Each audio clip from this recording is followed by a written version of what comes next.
Whether it's an old-fashioned jukebox like this one over here or a new MP3 player, music, a big part of summer parties, and sometimes so are a few cocktails, some beer, but you really gotta watch how much you're drinking. And that is the subject of this week's Health Check. How to know if you've had too much or your guests have had too much, and what you should do in case they have to make sure that everyone gets home safely at the end of the day. Well, we went to our experts who answer all those questions for you to make sure September comes nice and safely.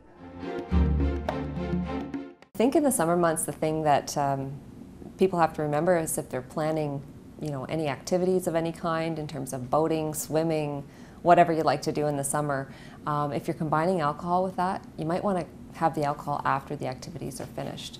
Last year in Ontario, about 67% of drowning deaths were alcohol related.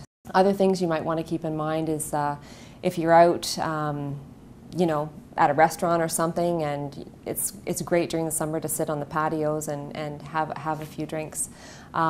Keep track of how much you're drinking, plan ahead for how much you're going to have. Some tips to kind of keep track would be to probably not go for the supersized drinks that they always offer. I find that very often when you order even just a glass of wine, it's not just a standard glass size, it's supersize me. So anyways, if you stick with standard drink sizes, then you can actually track how much you're drinking a little bit better. Alternate between alcoholic and non-alcoholic beverages. Choose light beverages, those types of things. Always make sure you're having food with what you're drinking. In summertime, the one thing that you need to be aware of is if you're drinking alcohol, you can get dehydrated a lot quicker than at another time of year. In terms of alcohol and health, what we recommend is probably having no more than a couple of drinks a day. And weekly limits are about 9 drinks per week for women and 14 for men. Those are guidelines. There's probably going to be occasions where you would go out of those guidelines, but when we talk about health, that's what we recommend. If you're planning a backyard barbecue or a party of some kind, you definitely want to plan ahead. Think about what you're going to serve in terms of whether it's the alcohol or the food. Make sure you have lots of food available and not just a bunch of salty snacks, because that will make people drink more. You want to plan ahead for obviously rides home for people, whether that be taxi chits or whatever, or have guests overnight. So now that we're well informed on what to serve to drink at your next party, what about the rest of it? What do you need to have a good weather get-together? That's the question we brought to these folks. We throw summer barbecues all the time, so we like lots of friends to come over, and as long as the weather is good and there's stacks of burgers, then I'm fine with that, as long as they don't get burnt. The burgers, that is, not the people. It's going to sound a little childish, but I love to have a slip and slide.